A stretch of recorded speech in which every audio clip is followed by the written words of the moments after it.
Hello बच्चों, क्या हाल चाल। आज देखो, हम कहे थे कि इस चैप्टर को, जो सॉल्यूशन चैप्टर था, इसको हम कंप्लीट करेंगे 4 लेक्चर में। तो संभवतः हम 3 लेक्चर तुमको दे चुके हैं, ये चौथा लेक्चर है। चौथे लेक्चर में इसको हम पूरा कंप्लीट करने की कोशिश करेंगे। मेन मेन टर्म्स जो है उसका हम डिस्कशन कर रहे हैं। यहाँ पर जितने भी तुम्हारे मेन मेन टर्म्स हैं, इसमें इस चैप्टर के बारे में डिस्कशन कर रहे हैं। जैसे कि देखो, जैसे हम कहे कि ये जनरली तौर पे तुमको ये चैप्टर पढ़ा के हिंदी मीडियम का तुमको डाल दे रहे हैं। नहीं तो जो इलेक्ट्रोकेमिस्ट्री तुम्हारा IIT JEE नीट से रिलेटेड चल रहा था इंग्लिश मीडियम में, वो चलेगा। लेकिन हिंदी मीडियम के जैसे कुछ बच्चे भी हमारे पास हैं, तो इसीलिए ऑफलाइन में भी हैं, तो इसीलिए इसमें उन लोगों का था कि सर आप एक बार पूरा वीडियो हिंदी में भी बना के उसको ऐड कर दीजिए। तो हम कहे चलो भाई कुछ कर ही देते हैं, ठीक है ना। तो थोड़ा सा समय था, तो इसीलिए सॉल्यूशन चैप्टर की बात कर दिए थे, यहाँ पर हम बता दिए थे। अब यदि हम बात करते हैं, जैसे कि इसमें अगला लेक्चर्स कौन से हैं, किस तौर पे लिया जाता है, क्या है, तो ये चौथा लेक्चर होगा, ठीक है ना। चौथे लेक्चर में हम बात करेंगे क्वथनांक उन्नयन से रिलेटेड, ठीक है ना। ये क्वथनांक उन्नयन क्या है, इससे पहले हम बता दें कि ये चैप्टर जो सॉल्यूशन चैप्टर है ना, सॉल्यूशन चैप्टर जो है, इससे रिलेटेड क्वेश्चन हर साल बोर्ड एग्जाम में पूछे जाते हैं। 6 से 7 नंबर का, मिनिमम 6 से 7 नंबर का क्वेश्चन पूछे जाते हैं, ठीक है ना, इससे रिलेटेड। क्योंकि जब चैप्टर रिड्यूस हुआ उसके बाद से इसके इंपॉर्टेंस बढ़ गए इस चैप्टर का, क्योंकि फिजिकल केमिस्ट्री में आता है, तो इसके इंपॉर्टेंस जो थे वो कुछ बढ़ गए, जिसके बारे में, जिससे ज्यादा 5 नंबर 6 नंबर 7 नंबर के क्वेश्चन पूछने लगे बोर्ड एग्जाम में, ठीक है ना। तो अब इसी से रिलेटेड अगर हम बात करते हैं दूसरे पॉइंट के बारे में कि दूसरा पॉइंट क्या है, तो हम जान लेते हैं कि दूसरा पॉइंट कौन सा है। तो आता है तुम्हारा क्वथनांक उन्नयन। क्वथनांक उन्नयन आता है। जब क्वथनांक उन्नयन की बात करते हैं कि एलिवेशन ऑफ बॉइलिंग पॉइंट होता है, इसमें elevation of boiling point, elevation of boiling point की अगर हम बात करते हैं कि इसमें एलिवेशन ऑफ बॉइलिंग पॉइंट क्या है, क्वथनांक उन्नयन क्या है, तो इसमें क्वथनांक उन्नयन के बारे में बताया जाता है कि देखो, क्वथनांक उन्नयन बताने से पहले हम बात कर लेते हैं छोटा सा कि क्वथनांक क्या है, ठीक है ना। कि पहले हम क्वथनांक उन्नयन बताने से पहले एक छोटा सा हेडिंग का हम यूज कर लेते हैं। वो तुम्हारा टॉपिक कौन सा है ये जान लो। एक छोटा सा एक टॉपिक का हम यूज कर लेते हैं इसमें, वो छोटा सा टॉपिक क्या है ये जान लेते हैं, ठीक है।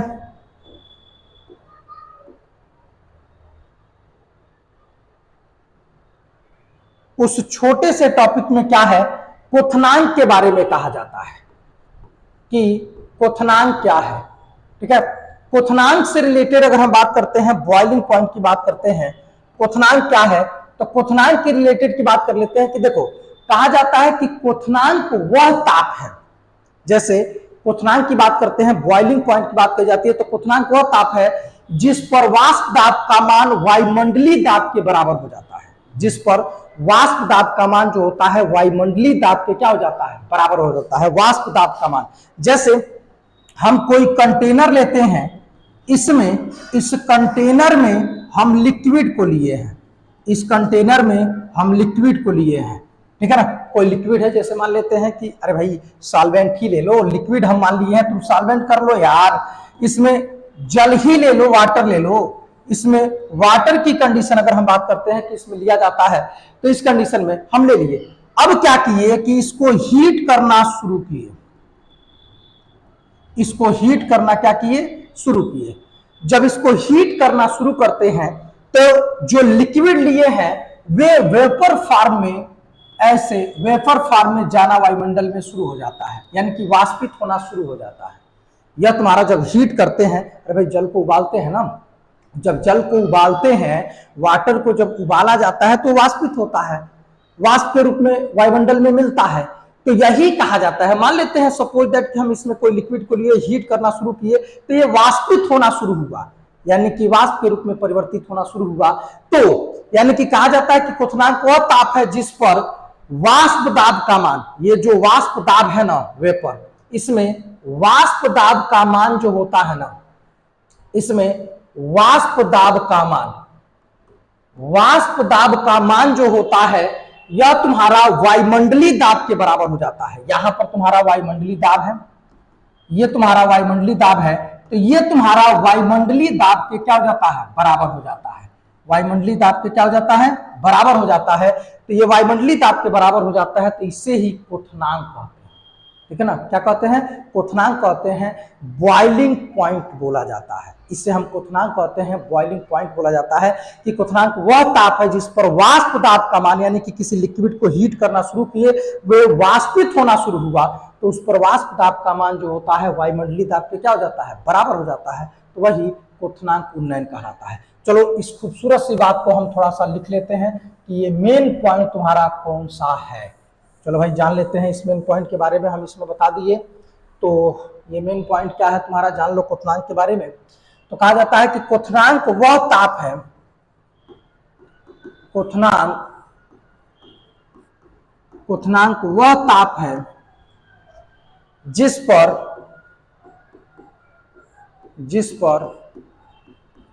वाष्प दाब का मान, जिस पर वाष्प दाब का मान वायुमंडलीय दाब के बराबर हो जाता है। वायुमंडलीय दाब के बराबर हो जाता है, बराबर हो जाता है। ठीक है ना, क्वथनांक वह ताप है जिस पर वाष्प दाब का मान वायुमंडलीय दाब के क्या हो जाता है, बराबर हो जाता है। ठीक है ना, ये तुम्हारा क्वथनांक कहलाता है। अब हम क्वथनांक में उन्नयन की बात करते हैं कि तुम्हारा क्वथनांक में उन्नयन क्या है। क्वथनांक में उन्नयन से रिलेटेड अगर बात कही जाती है कि क्वथनांक में उन्नयन क्या है, तो देख लो। जैसे क्वथनांक में उन्नयन जो होता है ना, ये विलयन का क्वथनांक और विलायक के क्वथनांक के अंतर को हम क्वथनांक में उन्नयन कहते हैं। इसको डेल्टा टीबी से डिनोट किया जाता है। जैसे इसमें कहा जाता है कि डेल्टा टीबी बराबर होता है, इसमें TS minus TB, TS minus TB होता है। यानी कि इस कंडीशन में अगर लिया जाता है, डेल्टा टीबी की कंडीशन देखी जाती है, तो डेल्टा टीबी जो होता है क्वथनांक में उन्नयन, क्वथनांक में उन्नयन जो होता है डेल्टा टीबी होता है।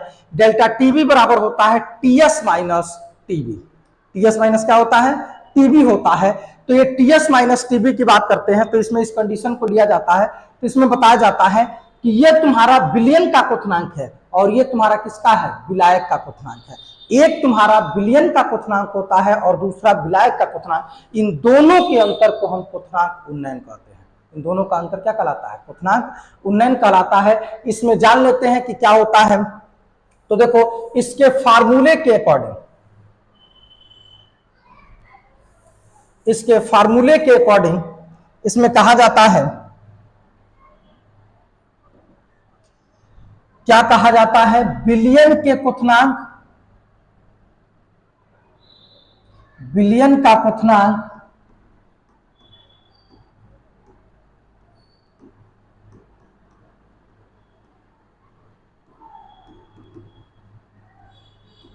वह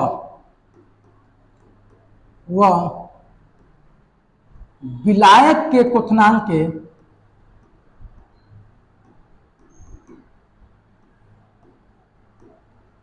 विलयन के क्वथनांक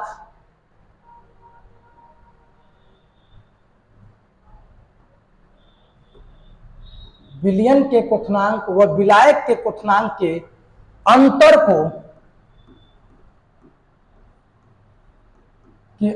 को क्वथनांक उन्नयन कहते हैं।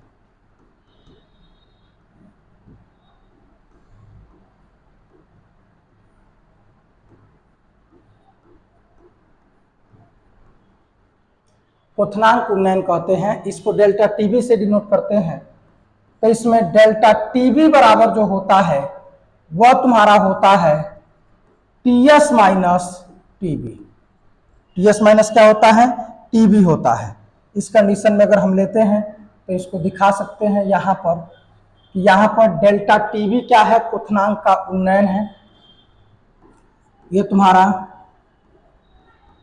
क्वथनांक का क्वथनांक का उन्नयन है। ये टीएस जो होता है ये तुम्हारा बिलियन का क्वथनांक है, ये तुम्हारा बिलियन का क्वथनांक है,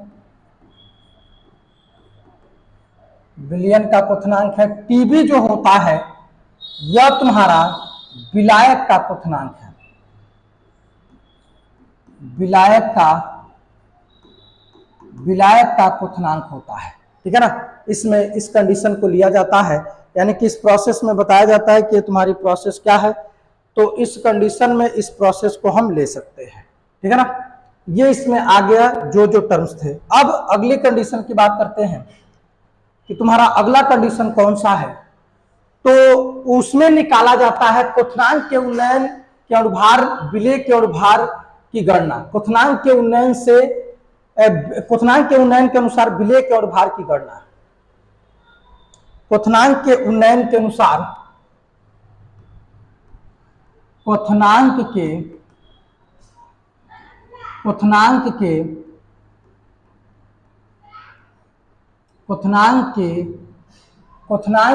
उन्नयन के अनुसार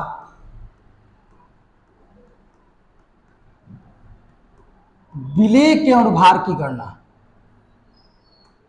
विलेय के अनुभार की गणना, विलेय के अनुभार की गणना। ठीक है ना, इसके अनुसार हम करते हैं क्वथनांक के उन्नयन के अनुसार विलेय के अनुभार की गणना। विलेय के अनुभार की गणना हम कैसे करते हैं, यहां पर इस कंडीशन को जान लो। जैसे इस कंडीशन में लिया जाता है तो इसकी क्या प्रोसेस है तो इसमें जान लो।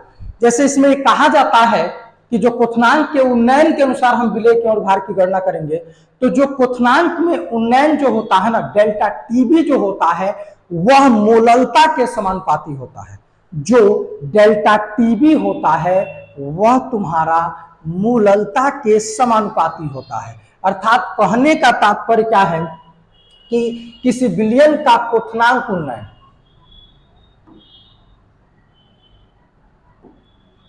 किसी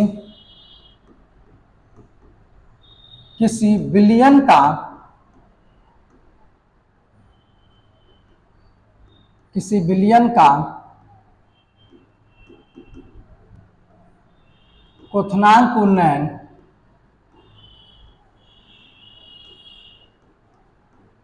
मोललता के समानुपाती होता है।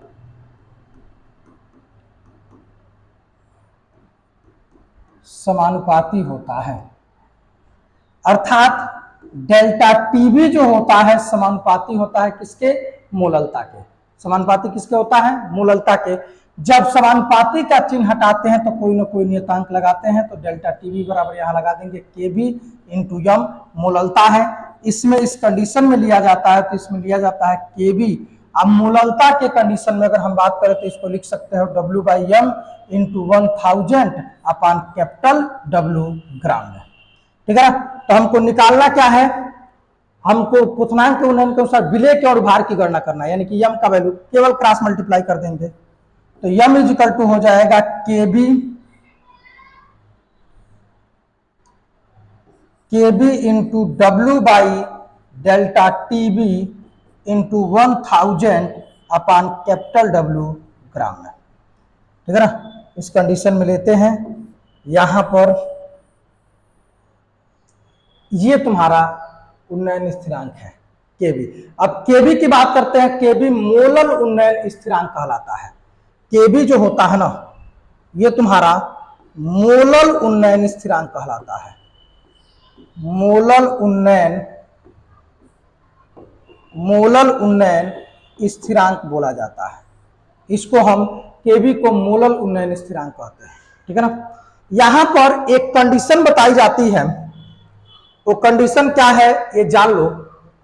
यहां पर एक छोटी सी बात बता दे रहे हैं, वह एक बात क्या है ये जान लो। जैसे वह तुम्हारी बात क्या है कि इसमें कहा जाता है इस प्रोसेस के तौर पे कि केबी का जो होता है मोलल उन्नयन स्थिरांक होता है इसका डिफिनीशन क्या होता है। तो तुम देख लो यहां पर इसके डिफिनीशन की बात करते हैं कि इसका डिफिनीशन क्या होता है। तो इसके डिफिनीशन के तौर पे अगर हम बात करते हैं, इसको समीकरण 1 मान लेते हैं, तो डेल्टा टीबी बराबर है केबी इंटू यम के।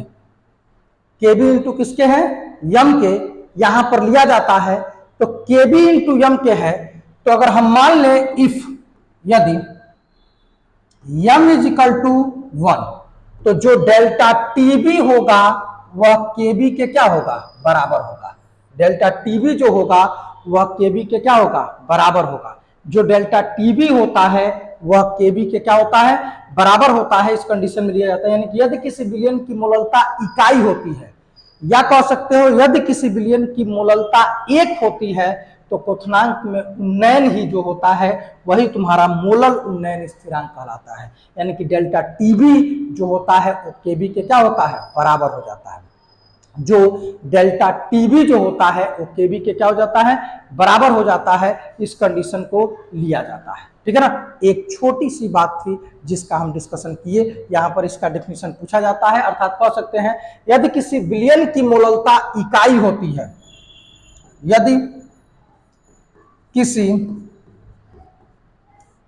विलयन की मोललता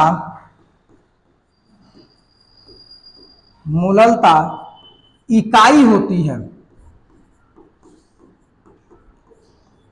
यदि किसी विलयन की मोललता इकाई होती है, तो उसका विलयन क्वथनांक उन्नयन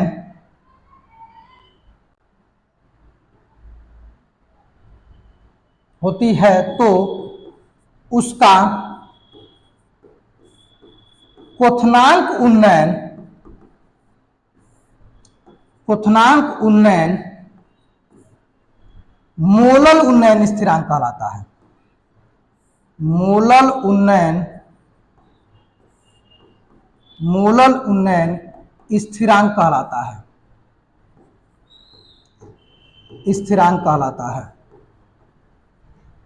मोलल उन्नयन स्थिरांक कहलाता है। यदि किसी विलयन की मोललता इकाई होती है, मान लिया m बराबर 1, तो डेल्टा टीबी जो होता है वो केबी के क्या हो जाता है, बराबर हो जाता है। एक छोटी सी बात थी जिसके बारे में हम डिस्कशन कर दिए। ये तुम्हारा यहाँ पर अनुभार की गणना करना था। इस कंडीशन को देख लो भैया, तब आगे बढ़ते हैं कि कौन सी क्या कंडीशन थी, ठीक है ना। चल भाई चलते हैं नेक्स्ट पेज पे। अगला क्या कंडीशन आता है वो जान लेते हैं कि वो कंडीशन है तीसरा पॉइंट, हिमांक अवनमन। हिमांक अवनमन की बात करते हैं कि तुम्हारा हिमांक अवनमन क्या है। तो देखो हिमांक अवनमन की बात कही जाती है कि तुम्हारा इसमें हिमांक अवनमन क्या है। तो इस कंडीशन को देख लो, जैसे इसमें कहा जाता है कि विलायक का हिमांक और विलयन के हिमांक के अंतर को, जैसे इसको डेल्टा टीएफ से डिनोट करते हैं, विलायक के हिमांक और विलयन के हिमांक के अंतर को, विलायक के हिमांक और विलयन के हिमांक के अंतर को इसमें कहा जाता है विलायक के हिमांक और विलयन के हिमांक के अंतर को, विलायक के हिमांक और विलयन के हिमांक के अंतर को हम क्या कहते हैं, हिमांक अवनमन कहते हैं। क्या बोलते हैं, हिमांक अवनमन बोला जाता है, ठीक है ना। ये तुम्हारी ये इसमें हिमांक अवनमन के बारे में बताया जाता है। हिमांक अवनमन जो होता है इसको हम डेल्टा टीएफ से डिनोट करते हैं। किससे डिनोट करते हैं, डेल्टा टीएफ से। तो यही कहा जाता है कि इसमें विलायक के हिमांक और विलयन के हिमांक के अंतर को, विलायक के हिमांक और विलयन के हिमांक के अंतर को हम क्या कहते हैं, हिमांक अवनमन कहते हैं। इसको डेल्टा टीएफ से डिनोट करते हैं। तो इसमें लिखा जाता है जब इसका डेफिनेशन, तो क्या लिखा जाता है, विलायक के हिमांक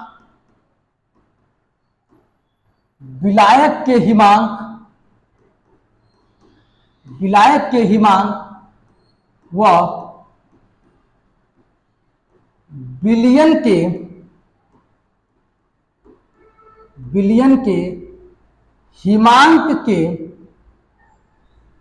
विलयन के हिमांक के अंतर को, विलयन के हिमांक के अंतर को हिमांक अवनमन कहते हैं, हिमांक अवनमन कहते हैं, हिमांक अवनमन कहते हैं। इसको डेल्टा टीएफ से डिनोट करते हैं। डेल्टा टीएफ बराबर होता है T0 माइनस टीएस।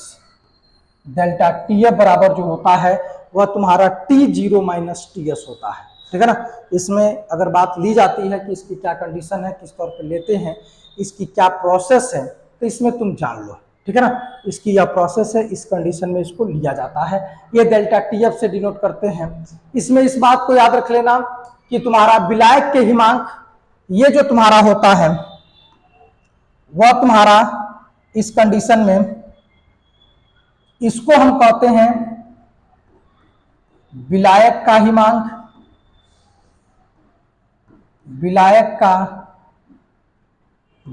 का हिमांक, और दूसरा जो होता है यह तुम्हारा विलयन का हिमांक होता है। ये तुम्हारा विलयन का हिमांक होता है। इन दोनों की कंडीशन ली जाती है इस आधार पर कि ये क्या बताया जाता है। इसमें एक बात याद रख लेना कि जैसे इस कहानी में क्या ली जाती है कि इसमें ये क्वेश्चन पूछता है कि हिमांक किसे कहते हैं, फ्रीजिंग पॉइंट क्या है। हिमांक यानी कि फ्रीजिंग पॉइंट, फ्रीजिंग पॉइंट की बात कही जाती है। हिमांक यानी कि हम फ्रीजिंग पॉइंट की बात करते हैं। हिमांक यानी कि तुम्हारा फ्रीजिंग पॉइंट क्या है। तो जब हम फ्रीजिंग पॉइंट की बात करते हैं कि तुम्हारा फ्रीजिंग पॉइंट क्या है, तो देखो जैसे फ्रीज होना, फ्रीज होना का मतलब जमना, फ्रीज होने का मतलब क्या होता है, जमना होता है। फ्रीजिंग का मतलब क्या होता है, जमना। पानी जब जमता है उसी की बात बताई जाती है। तो फ्रीजिंग होता है, वो तुम्हारा फ्रीजिंग पॉइंट होता है। तो हिमांक क्या है, तो इसमें हिमांक के बारे में बताया जाता है कि हिमांक वह ताप है जिस पर ठोस व द्रव अवस्था साम्य में उपस्थित होती है, जिसमें ठोस व द्रव अवस्था साम्य में उपस्थित होती है। यानी कि सॉलिड की बात करते हैं और लिक्विड की बात करते हैं। सॉलिड और लिक्विड दोनों ही इक्विलिब्रियम स्टेट में होते हैं।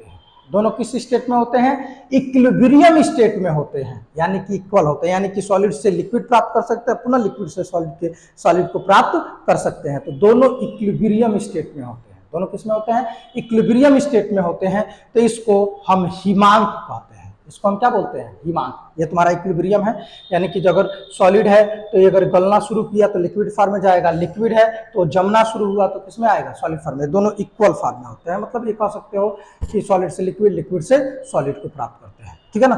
दोनों की कंडीशन इसमें ली जाती है। इसमें बताया जाता है कि आखिर ये पॉइंट क्या है, किस तौर पर लिया जाता है। तो लिख सकते हो भैया कि हिमांक वह ताप है, हिमांक वह ताप है, हिमांक वह ताप है जिस पर ठोस व द्रव अवस्था, जिस पर ठोस व द्रव अवस्था, ठोस व द्रव अवस्था साम्य में उपस्थित होता है, साम्य में उपस्थित होता है,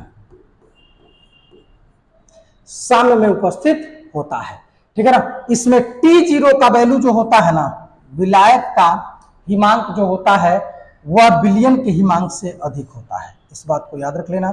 इसमें विलायक का हिमांक जो होता है विलयन के हिमांक से क्या होता है, अधिक होता है, ठीक है ना। इस कंडीशन में लेते हैं। इस पॉइंट को देख लेना कि ये तुम्हारा हिमांक अवनमन है। हिमांक क्या है, हिमांक अवनमन क्या है, इस कंडीशन को देखी जाती है। चलो भैया अब चलते हैं नेक्स्ट पॉइंट पे कि नेक्स्ट पॉइंट क्या है। तो इसमें अगला जो पॉइंट आता है वह आता है विलेय के और भार की गणना। इसमें इसके विलेय के और भार की गणना कैसे करते हैं, ठीक है ना। विलेय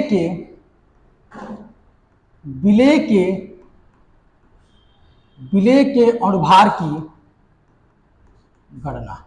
तो जब हम विलेय के और भार की गणना की बात करते हैं कि विलेय के और भार की गणना कैसे की जाती है, किस टर्म्स में लिया जाता है, ठीक है ना। तो इस बात को याद रख लेना कि जब विलेय के और भार की गणना की बात कही जाती है तो कैसे और किस टर्म्स में लिया जाता है। तो हम विलेय के और भार की गणना करेंगे, ठीक है ना। जो उसमें बताए हैं उसी की प्रोसेस है। विलेय के और भार की गणना करने के लिए क्या करते हैं कि जब जो हिमांक में अवनमन होता है ना, किसी विलायक का हिमांक अवनमन जो होता है, किसी बिलियन का हिमांक अवनमन जो होता है डेल्टा टीएफ जो होता है, किसी बिलियन का हिमांक अवनमन जो डेल्टा टीएफ जो होता है वह मोललता के समानुपाती होता है। वह मोललता के क्या होता है? समानुपाती होता है। किसी बिलियन का जो हिमांक अवनमन होता है, कोई भी बिलियन लिया गया, उस बिलियन का हिमांक अवनमन डेल्टा टीएफ जो होता है वो मोललता के समानुपाती होता है। मोललता के क्या होता है? समानुपाती होता है। यानी कि इसमें कहने का तात्पर्य है कि डेल्टा टीएफ जो होता है समानुपाती होता है किसके? यम के। डेल्टा टीएफ जो होता है वह तुम्हारा समानुपाती होता है किसके? यम के। ठीक है ना, वो तुम्हारा समानुपाती होता है यम के। इस कंडीशन को याद रख लेना। तो यहां पर यही कंडीशन हम लिखेंगे स्टेटमेंट के तौर पे, तब इसको एक्सप्लेन करेंगे। यानी कि किसी बिलियन का हिमांक अवनमन, किसी बिलियन का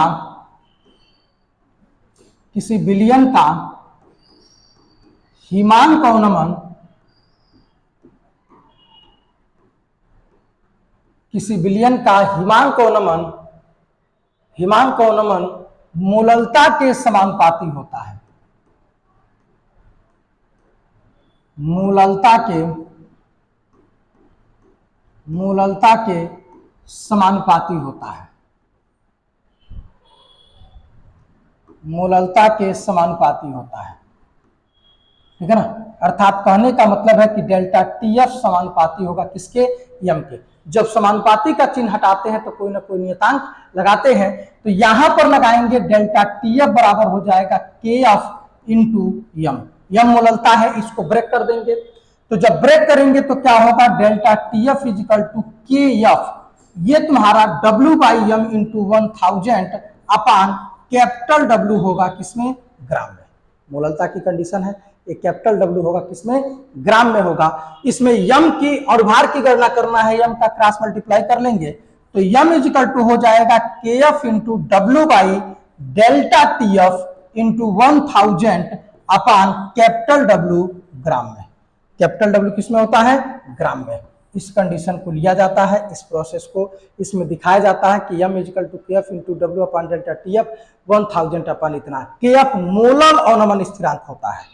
के एफ को हम बोलते हैं मोलल अवनमन स्थिरांक। मोलल अवनमन स्थिरांक होता है। मोलल अवनमन स्थिरांक होता है। के एफ जो होता है इसको हम बोलते हैं मोलल अवनमन स्थिरांक होता है। ठीक है ना, ये एक छोटी सी बात थी जिसके बारे में हम बता दिए। ठीक है ना, जिसका हम डिस्कशन कर दिए। यहाँ पर एक छोटी सी बात थी जिसके बारे में हम बता दिए। अब एक और खूबसूरत सी बात बताते हैं तुमको। वो खूबसूरत सी बात क्या है? जो सपने में आता है, कभी कभी आता है, हमेशा नहीं आता है। ठीक है, सपना क्या आता है मैं बता देता हूं कि जब भी पढ़ा जाता है ना कि अगर तुम विलेय और भार के हिमांक में अवनमन पढ़ोगे तो सपने में जरूर आएगा कि मोलल अवनमन स्थिरांक किसे कहते हैं। हम की देना या वो रुमाल कि इसमें इस कंडीशन में लिया जाता है। थोड़ी सी गर्मी बहुत बढ़ गई है। ठीक है, वैसे एक कंडीशन है, जब हम आते हैं तो गर्मी थोड़ी सी बढ़ जाती है, तो आए हैं तो गर्मी बढ़ गया है। ठीक है, इसीलिए हमको कभी कभी आना पड़ता है, साल में एक बार आना पड़ता है, तो जब हम आते हैं तो गर्मी बढ़ जाती है भाई।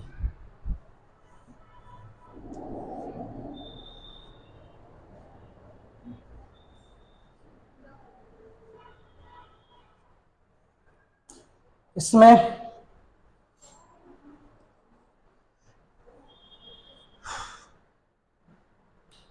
चलो जाने दो, गर्मी बढ़ गई है तो गर्मी को कम भी कर दिया जाएगा। ठीक है, आते हैं अपने पॉइंट पे। जो छोटी सी बात है जो सपने में आता है, हम बात कर रहे थे कि सपने में बहुत आता है, तो क्या आता है? मोलल अवनमन स्थिरांक। हम यहां से बात कर लेते हैं। बात क्या करते हैं? कुछ नहीं करना है कि जब इक्वेशन फर्स्ट में देखोगे तो कहानी वही है कि डेल्टा टी एफ बराबर होगा के एफ इंटू यम। इफ यदि हम मान लेते हैं M is equal to 1, M is equal to 1 हम मान लेते हैं, यम इजिकल टू 1 मान लेते हैं, तो इसमें कहा जाता है कि यदि किसी विलयन की मोललता इकाई होती है या एक होती है, यदि किसी विलयन की मोललता इकाई होती है तो उसका हिमांक अवनमन जो होता है उसी को मोलल अवनमन स्थिरांक कहते हैं। वही जो तुम्हारा हिमांक अवनमन होता है वही तुम्हारा मोलल अवनमन स्थिरांक कहलाता है। यानी कि इसमें कहा जाता है इसका डिफिनीशन कि सेम उसी तरीके से जो पिछले वाला कंडीशन था उसी में, यदि किसी विलयन की मोललता इकाई होती है तो हिमांक में अवनमन जो होता है वही मोलल अवनमन स्थिरांक कहलाता है, या मोलल अवनमन स्थिरांक के क्या होता है, बराबर होता है। ठीक है ना, इसमें ये बात बताई जाती है। तो चलो भाई लिख लेते हैं, क्या लिखते हैं ये जान लो। यदि किसी विलयन की यदि किसी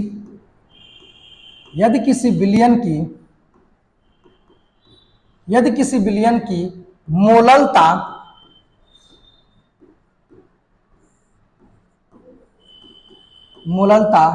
इकाई होती है, यदि किसी विलयन की मोललता इकाई होती है तो हिमांक अवनमन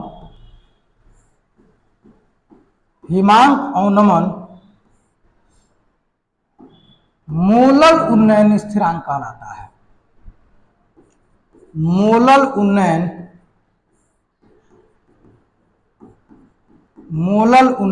स्थिरांक कहलाता है।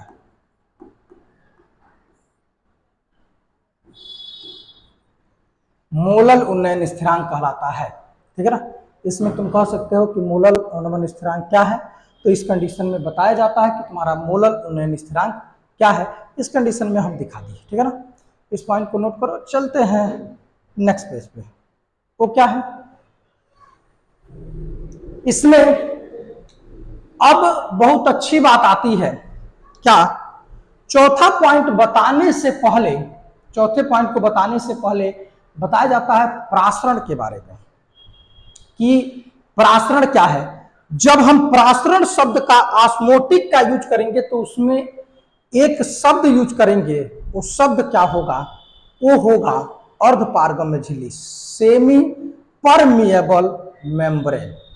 ठीक है ना, वो जो तुम्हारा होगा वह होगा सेमी परमिएबल मेम्ब्रेन होगा।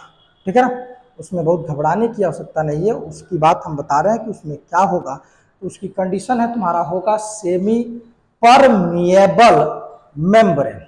ठीक है ना, वो तुम्हारा होता है सेमी परमिएबल मेम्ब्रेन के बारे में हम बात करेंगे, तो उसके बारे में चर्चा करेंगे। फिलहाल में हम बात कर लें कि तुम्हारा प्रासरण क्या है, ऑस्मोटिक क्या है। चलो भाई एक छोटी सी बात कर लेते हैं प्रासरण के बारे में। प्रासरण यानी कि ऑस्मोटिक के बारे में, प्रासरण यानी कि ऑस्मोटिक के बारे में कि तुम्हारा प्रासरण क्या है। भाई कीड़ा बहुत परेशान किया है सब। ठीक है ना, ये डिस्टर्ब कर रहा है सब। नहीं होता है कि अरे यार मैं बहुत अच्छा काम कर रहा हूँ, उनको डिस्टर्ब मत करो, नहीं तुमको देख लेंगे। समझ में गया ना भाई, इन लोगों को मना करने पे बेचारे मान नहीं रहे हैं, इनको लगता है देखना ही पड़ेगा। चलो भाई देख लेंगे।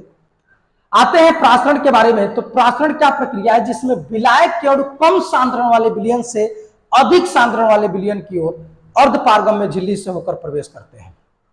जैसे मान लेते हैं कि ये कोई कंटेनर है, ये दूसरा कंटेनर है, इसमें भी विलयन है, इसमें भी विलयन है। इन दोनों को एसपीएम से जोड़ दिया जाता है, सेमी परमिएबल मेम्ब्रेन से एसपीएम से जोड़ दिया जाता है। दोनों को हम एसपीएम से क्या करते हैं, जोड़ देते हैं। चलो भाई जोड़ दिए एसपीएम से। तो भाई जाहिर सी बात है कि ये विलयन है, तो इसमें विलय भी होगा और क्या होगा, विलायक भी होगा। ये भी एसपीएम है, इसको जोड़ देंगे तो इसमें विलय भी होगा और तुम्हारा क्या होगा, विलायक भी होगा। दोनों की कंडीशन को हम जोड़ दिए। तो भाई जाहिर सी बात है विलयन है तो विलय और विलायक होगा। विलयन का मतलब सॉल्यूशन का मतलब क्या है, बाइनरी सॉल्यूशन। अगर सॉल्यूशन में टर्नरी नहीं देता है, क्वार्टनरी नहीं देता है, तो समझ लो विलयन सिंपल तरीके से अगर दिया है तो उसमें कम से कम 2 कंपोनेंट्स होंगे। कंपोनेंट्स यानी कि उसको तो बाइनरी सॉल्यूशन भी कहा जाएगा। हम विलयन को सॉल्यूशन को बाइनरी सॉल्यूशन के नाम से भी जानते हैं। तो इसमें कहा जाता है कि क्या होता है कि वह प्रक्रिया जिसमें विलायक के अणु कम सांद्रण वाले विलयन से अधिक सांद्रण वाले विलयन की ओर, सांद्रण वाले विलयन की ओर, विलयन में अर्ध पारगम्य झिल्ली से होकर प्रवाहित होते हैं, परासरण दाब कहलाता है। यानी कि कम सांद्रण से सांद्रण वाले विलयन से अधिक सांद्रण वाले, तो इसमें कम है और इसका क्या है, अधिक सांद्रण है, इसका अधिक सांद्रण है। तो अर्ध पारगम्य झिल्ली से होकर विलायक के कण, कम सांद्रण है इसका और इसका अधिक सांद्रण है, तो इससे विलायक के कण गमन कर रहे हैं, तो इसको परासरण कहते हैं। इस प्रक्रिया को क्या कहते हैं, परासरण कहते हैं। ये तुम्हारा परासरण बोला जाता है, इसको हम परासरण के नाम से जानते हैं। जैसे कि 2 विलयन ले लिए, जब 2 सॉल्यूशन को लिया गया इसमें कि तुम्हारा 2 सॉल्यूशन क्या है, तो इसमें 2 सॉल्यूशन को जब दिखाया गया कि तुम्हारे 2 सॉल्यूशन क्या है, तो हम 2 सॉल्यूशन को दिखा लिए, तो इसमें कहे कि एक का सांद्रण कम है और एक का अधिक सांद्रण है, तो अर्ध पारगम्य झिल्ली से कम विलायक के और जो होते हैं कम सांद्रण वाले विलयन से अधिक सांद्रण वाले विलयन की ओर क्या हो रहे हैं, गमन जा रहे हैं अर्ध पारगम्य झिल्ली से, तो इसको हम परासरण बोलते हैं। इसको क्या बोलते हैं, परासरण। इस क्रिया को हम परासरण बोलते हैं। यह क्रिया तुम्हारी क्या बोली जाती है, परासरण बोली जाती है, ठीक है ना। इस क्रिया को हम परासरण के नाम से क्या करते हैं, जानते हैं। तो चलो भाई, इसमें परासरण के डिफिनीशन की बात हम कर लेते हैं। तो इसमें बताया जाता है कि वह प्रक्रिया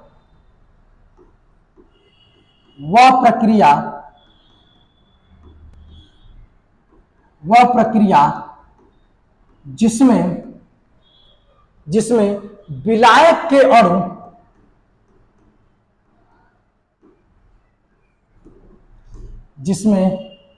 विलायक के अणु कम सांद्रण वाले विलयन से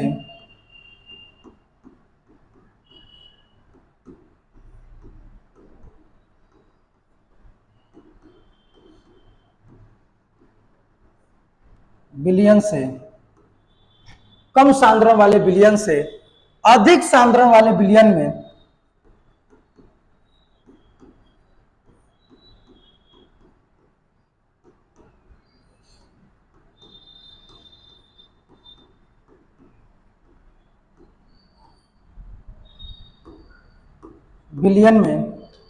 अर्ध पारगम्य झिल्ली से होकर प्रवाहित होते हैं।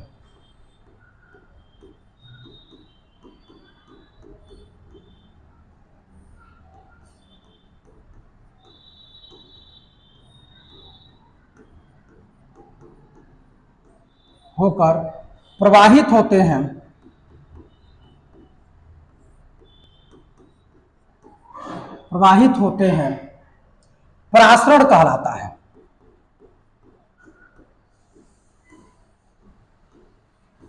परासरण कहलाता है, ठीक है ना। इससे हम परासरण कहते हैं। ये तुम्हारा परासरण कहलाता है। परासरण की कंडीशन में हम बता दिए कि परासरण किसे कहते हैं। तुम्हारा फिगर तुम्हारे सामने है, हम दोनों की कंडीशन रख दिए हैं, परासरण की कंडीशन क्या है, ठीक है। जैसे इसमें अगला जो पॉइंट आता है वो आता है विसरण। विसरण किसे कहते हैं,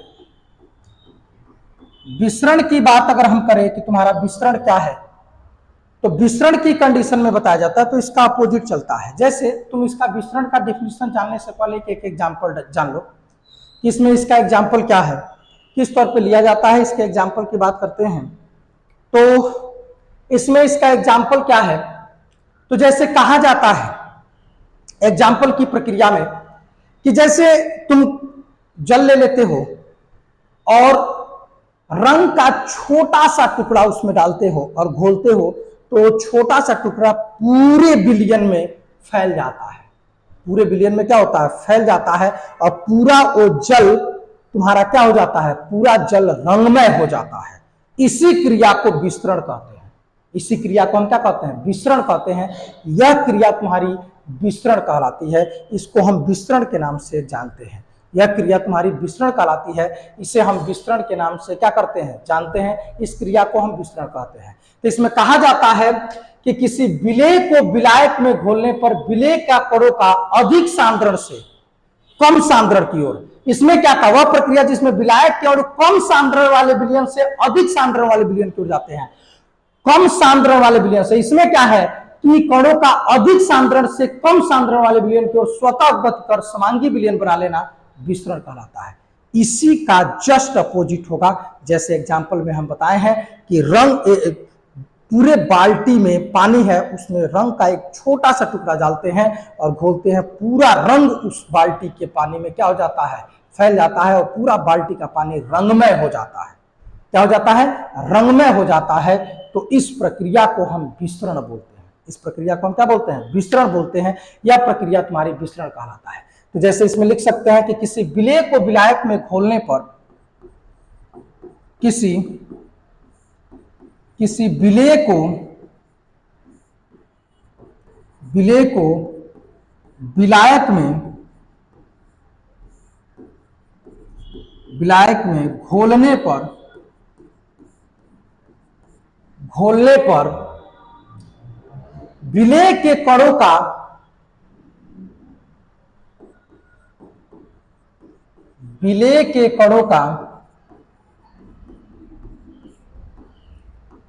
विलेय के कणों का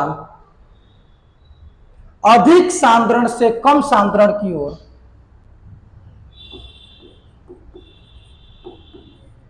अधिक सांद्रण से कम सांद्रण की ओर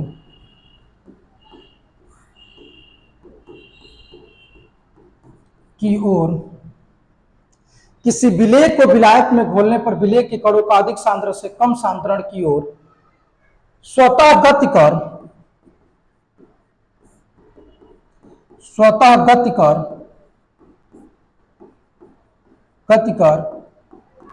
समांगी विलयन बना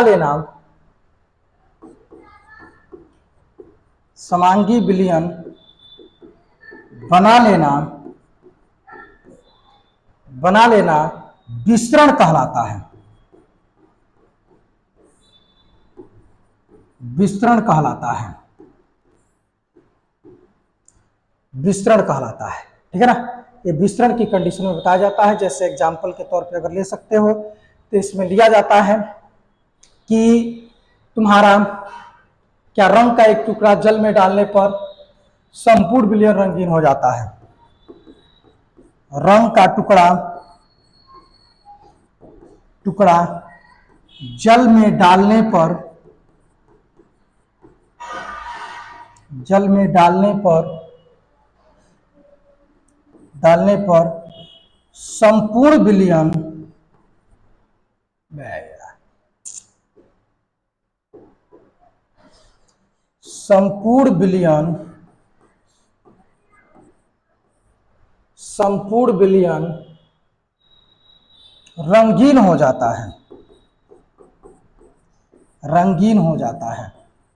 संपूर्ण विलयन रंगीन हो जाता है।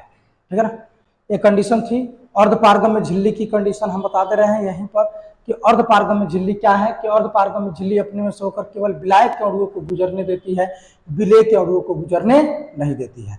अर्धपारगम्य झिल्ली जो होती है अपने में से होकर केवल विलायक के कणों को गुजरने देती है, विलेय के कणों को गुजरने नहीं देती है। तो इसे हम क्या बोलते हैं, अर्धपारगम्य झिल्ली बोलते हैं। ये तुम्हारा अर्धपारगम्य झिल्ली बोला जाता है। ठीक है ना। इस कंडीशन को जान लेना। प्रकृति में पाई जाने वाली जैसे वनस्पति जंतु में एसपीएम पाई जाती है। ठीक है ना। एसपीएम पाई जाती है, उसकी कंडीशन देखी जाती है। चलो भाई नेक्स्ट पेज पे चलते हैं। नेक्स्ट पेज की कंडीशन क्या है।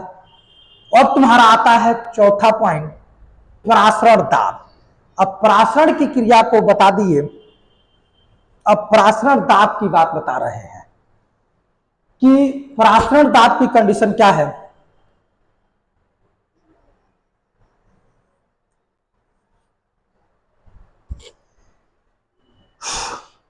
जैसे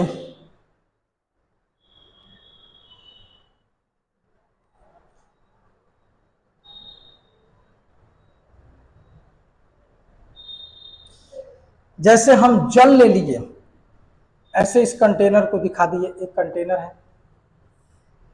इसमें जल लिए, अशुद्ध जल ले लिए, अशुद्ध जल को लिए। ये एसपीएम झिल्ली है, इसको जोड़ दिया गया एसपीएम झिल्ली से। ठीक है ना। इसमें क्या किया गया कि विलयन है, इस पे दाब लगाया गया। इसमें विलयन है, इसमें क्या किया गया, दाब लगाया गया, ठीक है ना। इसमें जल प्लस NaCl है, जल प्लस NaCl है, ये विलयन है, और ये केवल विलायक है, केवल विलायक है, SPM है, अर्धपारगम्य झिल्ली है, सेमी परमिएबल मेम्ब्रेन है, ठीक है ना, सेमी परमिएबल मेम्ब्रेन है। तो इसमें कहा जाता है कि किसी विलायक में परासरण की क्रिया को रोकने के लिए विलयन पर लगाया गया अतिरिक्त न्यूनतम दाब परासरण दाब कहलाता है। जैसे अगर हम बात करें कि परासरण दाब क्या है, परासरण दाब क्या है, ऑस्मोटिक प्रेशर क्या है, तो जब हम ऑस्मोटिक प्रेशर की बात करते हैं, जो तुम्हारा ऑस्मोटिक प्रेशर जो होता है, कि ऑस्मोटिक प्रेशर क्या है, ऑस्मोटिक प्रेशर की बात कही जाती है कि तुम्हारा ऑस्मोटिक प्रेशर क्या है, तो ऑस्मोटिक प्रेशर के तौर पे अगर लिया जाता है कि इस कंडीशन में कि तुम्हारा ऑस्मोटिक प्रेशर क्या है, तो किसी विलायक में परासरण की क्रिया को रोकने के लिए, तुम जानते हो अर्धपारगम्य झिल्ली से केवल विलायक के कणों का गमन होता है, विलेय के कणों का गमन नहीं होता है, केवल विलायक के कणों का गमन होता है, विलेय के कणों का गमन नहीं होता है। तो इसमें कहा जाता है कि किसी विलायक में परासरण की क्रिया को रोकने के लिए विलयन पर लगाया गया अतिरिक्त न्यूनतम दाब परासरण दाब कहलाता है। यानी कि किसी विलायक में परासरण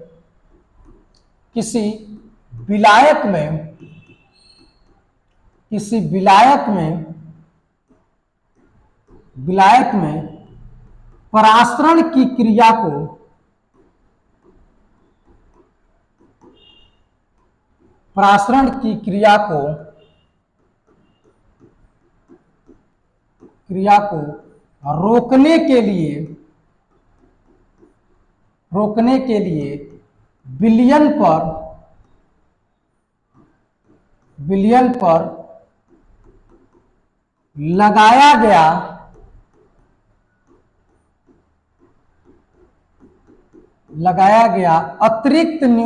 के लिए विलयन पर लगाया गया अतिरिक्त न्यूनतम दाब परासरण दाब कहलाता है,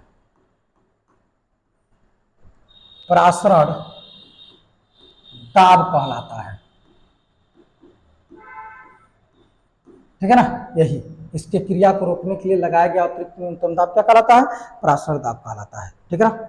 अब नेक्स्ट कंडीशन की बात करते हैं कि इसमें परासरण दाब की बात की है। अब प्रतिलोम परासरण किसे कहते हैं? जब प्रतिलोम परासरण की क्रिया की बात करते हैं,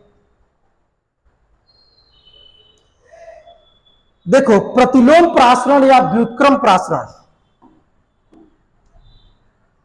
प्रतिलोम परासरण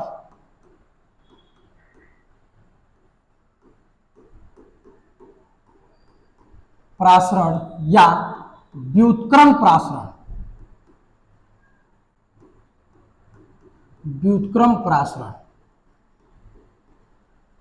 प्रतिलोम परासरण या व्युत्क्रम परासरण की बात कही जाती है कि इसमें प्रतिलोम परासरण या व्युत्क्रम परासरण क्या है, तो इसमें कहा जाता है कि यह परासरण के विपरीत क्रिया होती है। जो परासरण होता है ना, यह परासरण के विपरीत क्रिया होती है, ठीक है। इसमें क्या होता है, जिसमें दाब लगाकर विलायक के कणों के गमन को कम संख्या से, अब कहोगे सर वहां पर भी तो हम यही लिख रहे थे, तो यहां पर क्रिया को रोकने के लिए विलयन पर लगाया गया परासरण की क्रिया में, जैसे परासरण में क्या होता था कि वह प्रक्रिया जिसमें विलायक के और कम सांद्र वाले विलयन से, कम सांद्रण की बात कर रहे हैं, सांद्रता कम थी इसमें, और जब हम वहां बात कर रहे हैं प्रतिलोम परासरण की, तो कम संख्या, देखो इसमें हम कहें कम सांद्रण, सांद्रण शब्द का यूज किए हैं, और वहां पर जो डिफिनीशन में यूज कर रहे हैं कम संख्या शब्द का यूज कर रहे हैं।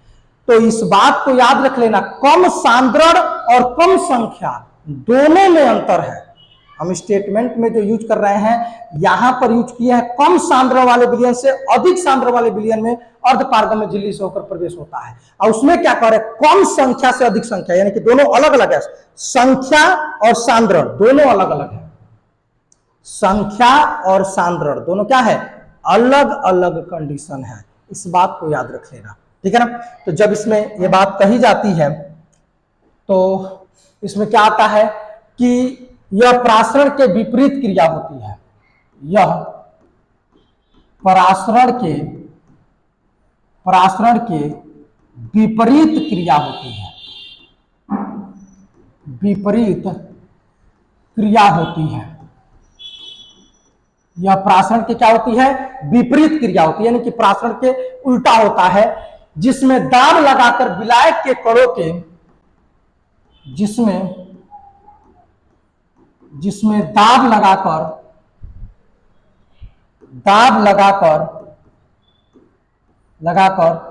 विलायक के कणों के दाब लगाकर विलायक के कणों के गमन को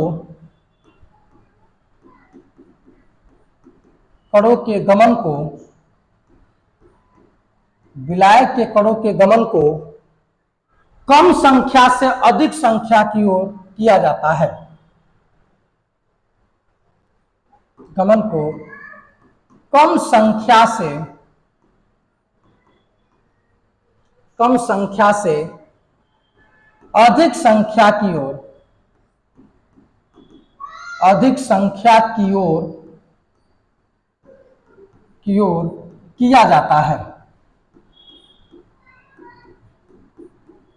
किया जाता है। कम संख्या से अधिक संख्या की ओर किया जाता है। हम संख्या की इसमें बात की है भाई, अदर किसी की बात नहीं की है। इस बात को याद रख लेना, संख्या और सांद्रण में दोनों में अंतर है। ठीक है।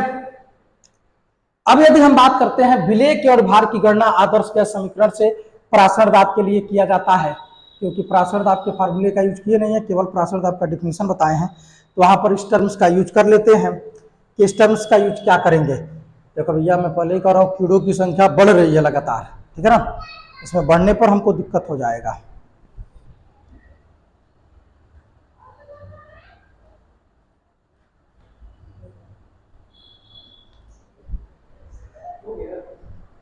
इसमें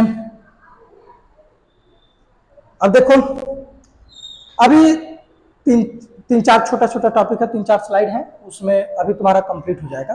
ठीक है।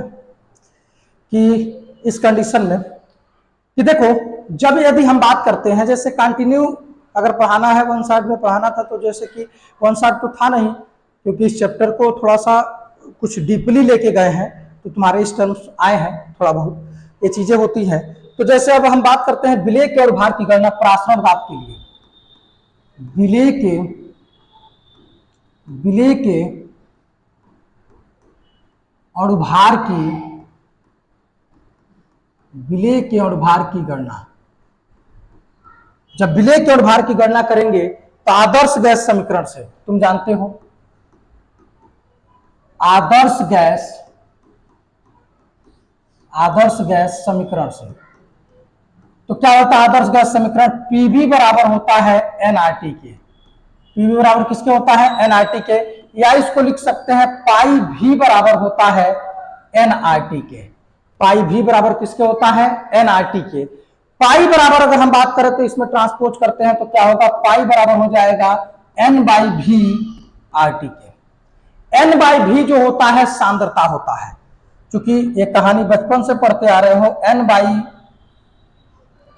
एन बाई भी जो होता है वो सी के बराबर होता है। सी सांद्रता बोला जाता है। सी क्या बोला जाता है? सांद्रता बोला जाता है। तो इसमें हम रख सकते हैं पाई बराबर सी आर टी। देखो, आर गैस स्थिरांक होता है। जब बिलियन स्थिरांक की बात करते हैं ना, जब बिलियन के बारे में इस चैप्टर में बिलियन पढ़ रहे हो ना, तो जब सॉल्यूशन की बात करते हैं तो उसमें आर की जगह पे यस भी यूज कर सकते हो। यस जो होता है बिलियन स्थिरांक होता है। तो कहीं कहीं फार्मूले में पाई बराबर सी एस टी भी लिखा गया होगा, तो उसमें परेशान होने की आवश्यकता नहीं है। पाई बराबर सी एस टी भी लिखा गया होगा। इस कंडीशन में इस बात को याद रख लेना, ठीक है ना। अब यहां से n by V R T, इसको इक्वेशन फर्स्ट कर लेते हैं। यानी कि इक्वेशन फर्स्ट करेंगे तो यहां पर इस कंडीशन को लेते हैं। एक खूबसूरत सी बात है भाई, वो क्या है बात तुम्हारी जान लो। समीकरण 1 से हम ब्रेक कर रहे हैं। समीकरण 1 से लेते हैं। समीकरण 1 से, तो जब समीकरण 1 से लेते हैं तो समीकरण 1 से अगर कंडीशन को लेंगे तो वहां तुम्हारा क्या सा कंडीशन होगा और कौन सा कंडीशन होगा ये जान लो। अरे भाई अब तुम कहोगे अरे सर आप तो बताए हैं प्रासंगिक आपका फार्मूला, उसमें नहीं बताए हैं, प्रासंगिक का डिफिनीशन, प्रासंगिक आपका डिफिनीशन बताए। अरे भाई क्या दिक्कत है, हमने ये बात कह दिया विलेय के और भार की गणना अलग से कर दिया। आदर्श गैस समीकरण तुम जानते हो, पीवी बराबर एनआरटी होता है या पाई बी बराबर एनआरटी होता है। हमने ट्रांसपोज किया, मोलों की संख्या और आयतन के अनुपात को हम सांद्रता कहते हैं, इसकी जगह पे सांद्रता रख दिए। जब गैस स्थिरांक लेते हैं तो आर का यूज करते हैं, विलियन स्थिरांक लेते हैं तो एस का यूज करते हैं। तुम इसका भी यूज कर सकते हो, उसमें कोई दिक्कत नहीं है। क्या प्रॉब्लम है, यहाँ पर कोई प्रॉब्लम नहीं है, दोनों में से कोई यूज कर सकते हो, हमने अलग इसका यूज कर दिया, क्या दिक्कत है। चलो भाई समीकरण 1 से लेते हैं, हम n के जगह पर हम इसको ब्रेक कर रहे हैं, क्योंकि n मोलों की संख्या है तो भार बटा अणुभार होता है। विलेय के अणुभार की गणना करना है तो यहीं से हम लेंगे विलेय के अणुभार की गणना। मेन फार्मूला पाई का तुम्हारा ये भी हो गया, यहां से ये भी हो गया। अब समीकरण 1 में रख देंगे भाई, समीकरण 1 से तो क्या होगा, पाई बराबर, इसमें n के जगह पे क्या रखेंगे, W बाई एम भी, क्रॉस मल्टीप्लाई कर देंगे, यम अणुभार की गणना करना है, यम बराबर हो जाएगा WRT बाई पाई भी। ये तुम्हारा विलेय के अणुभार की गणना करना, इसके लिए परासरण के लिए, तो परासरण के लिए विलेय के अणुभार की गणना करते हैं तो किस तौर पे किया जाता है इसको देख लो, इसमें जान लो, परख लो इसको, ठीक है ना भाई। चलो चलते हैं। अच्छा तो हम चलते हैं, फिर कब मिलोगे, जब तुम कहोगे भाई, जब तुम कहो दो तब मिल लेंगे, उसमें कोई बहुत बड़ी बात नहीं है। तो चलो असामान्य मोलर द्रव्यमान की बात कर लेते हैं कि तुम्हारा असामान्य मोलर द्रव्यमान क्या होता है। ठीक है, एक छोटी सी बात बता दे रहे हैं असामान्य मोलर द्रव्यमान के बारे में, वो क्या है, इसमें यहीं पर थोड़ा सा एक्सप्लेन कर दे रहे हैं। वो क्या है एक्सप्लेनेशन में, थोड़ा सा ये देख लो, एक खूबसूरत सी बात है। वो क्या है असामान्य मोलर द्रव्यमान के बारे में, तो इसमें जान लेते हैं कि असामान्य मोलर द्रव्यमान की बात अगर हम करते हैं तो इसमें होता है कि किसी बिलियन के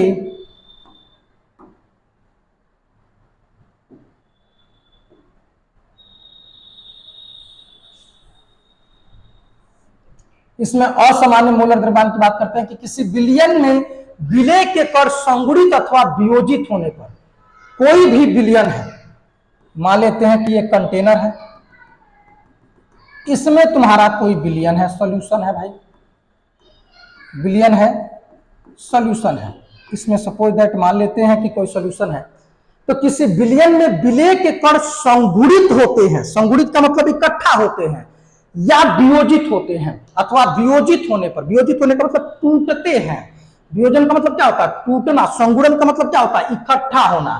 तो इसमें कहा जाता है कि किसी बिलियन में विलेय के कण संगुणित अथवा वियोजित होने पर मोलर द्रव्यमान में होने वाला परिवर्तन, मोलर द्रव्यमान में होने वाला परिवर्तन असामान्य मोलर द्रव्यमान कहलाता है। मोलर द्रव्यमान में होने वाला परिवर्तन असामान्य मोलर द्रव्यमान कहलाता है। ठीक है ना, इसको हम असामान्य मोलर द्रव्यमान के नाम से क्या करते हैं, जानते हैं।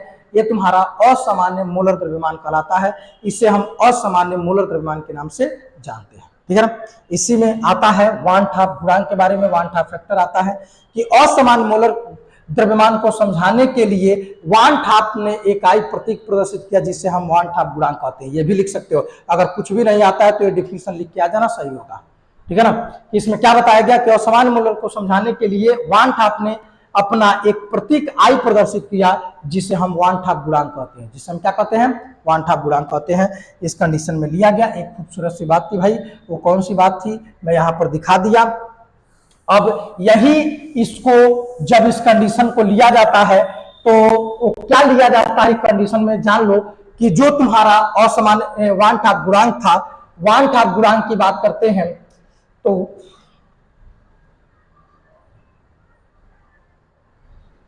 वान हाफ गुणांक के बारे में एक छोटी सी कंडीशन जान लेते हैं कि वो तुम्हारा कौन कौन सी कंडीशन है। तो इसको जानने के लिए इसका दूसरा भी डिफिनीशन बताया जाता है। वो दूसरा डिफिनीशन क्या होता है, वो जान लो कि अणुसंख्यक गुणधर्म के प्रेक्षित और सैद्धांतिक मानों के अनुपात को वान हाफ गुणांक कहते हैं।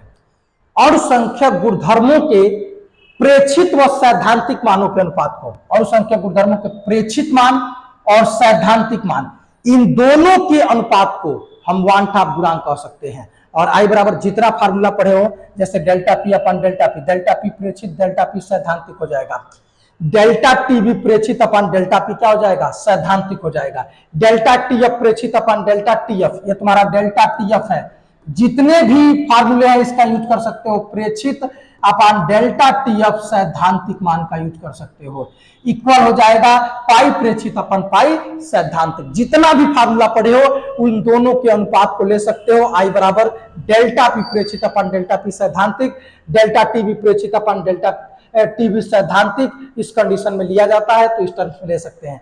यानी कि परासरण दाब को दाब मोलर द्रव्यमान की व्युत्क्रमानुपाती होता है, अतः वन हाफ गुणांक के अनुसार मोलर द्रव्यमान की गणना निम्न प्रकार की जाती है। यानी कि आई बराबर विलेय के मोलर द्रव्यमान का सैद्धांतिक मान अपन विलेय के मोलर द्रव्यमान का प्रेक्षित मान, ये अलग हो जाता है, और पाई मोलर द्रव्यमान के क्या होता है, समानुपाती होता है। ठीक है ना, इस कंडीशन को इसमें लिया जाता है।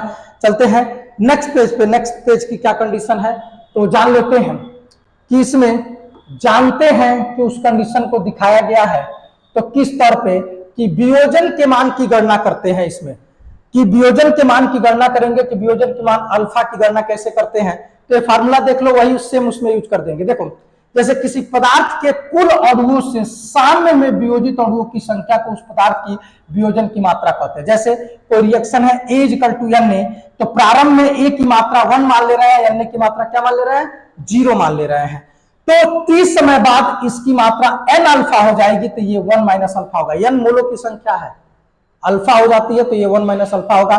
तो इसका सैद्धांतिक मान जो होता ना, ये सैद्धांतिक मान होता है। प्रारंभ में जो मात्रा ली गई है इनका योग जो होता है सैद्धांतिक मान होता है, और t समय बाद वो प्रेक्षित मान होता है। तो I बराबर प्रेक्षित अपन सैद्धांतिक मान होता है, इसमें वैल्यू रख लेंगे, अब वैल्यू रख के सॉल्व करेंगे तो अल्फा का वैल्यू आएगा I minus 1 upon n minus 1 आता है। ठीक है ना, इस कंडीशन को यहां पर लिया जाता है। ये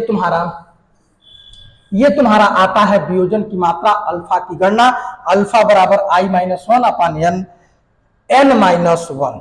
दूसरी कंडीशन क्या आती है ये जान लेते हैं। दूसरी कंडीशन के बारे में, दूसरी कंडीशन में जो आता है वो आता है क्या,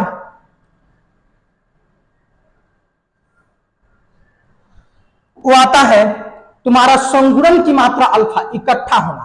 तो हम रिएक्शन लिए Na इक्वल टू a का होल पावर n, प्रारंभ में इसकी मात्रा 1 लिया गया, इसका 0 लिया गया, t समय बाद इसकी मात्रा अल्फा बाई n लिया गया है, ये 1 माइनस अल्फा लिया गया है। तो ये इनको जोड़ देंगे तो ये तुम्हारा सैद्धांतिक मान होगा, 1 को 0 को t समय बाद 1 माइनस अल्फा, 1 प्लस अल्फा को जोड़ देंगे तो प्रेक्षित मान होगा। फार्मूले में रख के इसको सॉल्व कर लेंगे, तो जब सॉल्व करेंगे तो अल्फा का value n I minus 1 upon 1 minus n आएगा, और कार्बोक्सिलिक अम्लों के लिए I का मान 1/2 और n का मान 2 होता है। देखो इस क्वेश्चन को ना, ये जो नोट में दिए हैं कार्बोक्सिलिक अम्ल के लिए, इस बार CUT में एक क्वेश्चन पूछा गया था कि कार्बोक्सिलिक अम्ल के लिए I का मान क्या होता है, तो कार्बोक्सिलिक अम्लों के लिए I का मान 1/2 होता है। इस बार CUT में पूछा था, इस बात को याद रख लेना। इस बार जो CUT का एग्जाम हुआ है ना, कॉमन यूनिवर्सिटी एंट्रेंस टेस्ट जो होता है CUET, तो उसी में एक क्वेश्चन पूछा गया था जो नोट में दिए हैं। ठीक है ना, इस कंडीशन को याद रख लेना।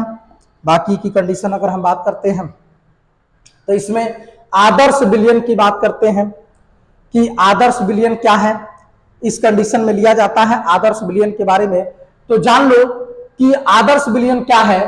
तो आदर्श विलयन की कंडीशन में अगर लिया जाता है तो आदर्श विलयन के कंडीशन में दिखाया जाता है कि तुम्हारा आदर्ष विलयन की कंडीशन क्या है। तो इस बात को याद रख लेना कि आइडियल सॉल्यूशन क्या है।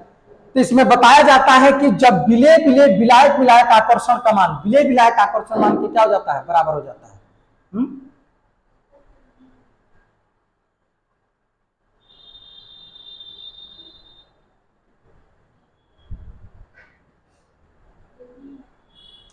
जब विलय विलय विलायक विलायक आकर्षण का मान विलय विलायक आकर्षण के मान के क्या होता है, बराबर होता है, तो उसे आदर्श विलयन कहते हैं। या भी कह सकते हो कि वे विलयन जो राउथ के नियम का पालन करते हैं उसे हम आदर्श विलयन कहते हैं। ठीक है ना। इसके बाद से अगर हम बात करें अनादर्श विलयन के बारे में कि अनादर्श विलयन क्या है, कि जब विलय विलय विलायक विलायक आकर्षण का मान विलय विलायक आकर्षण के बराबर नहीं होता है, या कह सकते हो कि वे विलयन जो राउट के नियम का पालन नहीं करती है, उसे हम अनादर्श विलयन कहते हैं। ठीक है ना, ये छोटा छोटा डिफिनीशन है जिसकी बात हम बता दिए हैं।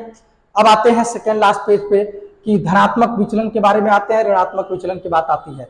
तो उससे वही कहानी होता है कि जब विलय विलय विलायक विलायक आकर्षण का मान विलय विलायक आकर्षण से अधिक होता है तो उसे धनात्मक विचलन कहते हैं, और जब विलय विलय विलायक विलायक आकर्षण का मान विलय विलायक आकर्षण से कम होता है तो उसे हम क्या कहते हैं, ऋणात्मक विचलन कहते हैं। ठीक है ना, ये धनात्मक और ऋणात्मक विचलन के डिफिनीशन रहे। ठीक है, और यहां पर नेक्स्ट कंडीशन में आते हैं कि वाष्पशील विलयनों के लिए राउट का नियम, वाष्पशील विलयनों के लिए राउट का नियम क्या आता है। तो इस बात को याद रख लेना कि ये बहुत ही इंपॉर्टेंट पॉइंट है, ये बहुत इंपॉर्टेंट पॉइंट है। वह क्या है कि ये जान लो, एक छोटी सी बात हम बता दे रहे हैं यहां पर कि यहां पर इस कंडीशन में ये लिया जाता है एक छोटी सी बात। तो वह छोटी सी बात हम क्या बता रहे हैं कि देखो, जो इसके अनुसार निश्चित ताप पर अवयव का वाष्प दाब उस विलयन के मोल प्रभाव के समानुपाती होता है। यानी कि मान लेते हैं पी डैश जो होता है समानुपाती होता है काई ए के, तो यहां समानुपाती का चिन्ह हटाते हैं तो पी ए लगा देते हैं, और विलायक के मोल प्रभाव की बात करते हैं तो पी डबल डैश जो होता है काई बी के समानुपाती होता है, जब समानुपाती का चिन्ह हटाते हैं तो पी बी लगा देते हैं। तो समीकरण 1 और 2 से देखोगे पी टोटल जब निकालते हैं तो पी डैश प्लस पी होता है, और पी कुल का जो फार्मूला आता है ये बहुत इंपॉर्टेंट है, वह क्या आता है, पी ए काई ए प्लस पी बी काई बी आता है। ठीक है ना, यहां पर एक कंडीशन लिया जाता है तो पी कुल की कंडीशन ली जाती है। यहां पर ये फार्मूले का यूज हम करते हैं, ये न्यूमेरिकल में एनसीईआरटी में दिए गए हैं। ठीक है ना, यही वाष्पशील विलयनों के राउट का नियम है, इस कंडीशन को देख लेना। ठीक है ना, ये आज का लेक्चर यानी कि चौथे लेक्चर में इस चैप्टर को हम समाप्त कर दिए, ये तुम्हारा समाप्त हो गया। ठीक है ना, जो भी कंडीशन होगा, जो भी डिस्कशन होगा उसको देख लेना, जो भी डाउट होगा तुम कमेंट कर देना, उस डाउट को हम क्लियर कर देंगे। एक छोटा सा वीडियो लेके आएंगे, तो अगर कोई डाउट होगा तो उस डाउट को क्लियर कर लिया जाएगा कि आखिर तुम्हारा डाउट क्या है। ठीक है ना, इसमें इस कंडीशन को हम तुम्हारे में दिखा दिए कि ये सॉल्यूशन चैप्टर से रिलेटेड कौन कौन से कंडीशन है, क्या क्या दिए गए हैं, इस बात को याद रख लेना। ये जनरली तौर पे हम 4 लेक्चर में इस चैप्टर को कंप्लीट किए हैं। ठीक है ना, 4 लेक्चर में इस चैप्टर को हम कंप्लीट कर दिए हैं कि वो चैप्टर तुम्हारा कौन कौन सा है, किस तौर पे उसको लिया जाता है। ठीक है ना, इस बात को याद रख लेना। और कभी भी ध्यान देना कि जब भी कोई चैप्टर पढ़ते हो रिवीजन के तौर पे, देखो तो अगर तुम चैप्टर को पढ़ लिए हो, चैप्टर को पढ़ लिए हो तब जाके ये कंडीशन समझ में आएगा। तुम ऑफलाइन पढ़े हो ऑनलाइन पढ़े, पूरा डिटेल में जब पढ़ लिए हो तब ये कंडीशन, जैसे कि शार्ट में पढ़ाने का मतलब है ना, शार्ट में पढ़ाने का मतलब है कि तुम डिटेल पहले से पढ़े हो तब जाके इसको कर पाओगे, अन्यथा करना संभव नहीं है। आज के लिए बस इतना ही, बाकी मिलते हैं जब नेक्स्ट वीडियो आएगा। IIT JEE नीट के लिए इलेक्ट्रोकेमिस्ट्री का तीसरा लेक्चर आएगा तो उसमें मुलाकात होगी। फिलहाल में ये चैप्टर हम कंप्लीट किए हैं। ठीक है ना, मिलते हैं नेक्स्ट वीडियो में।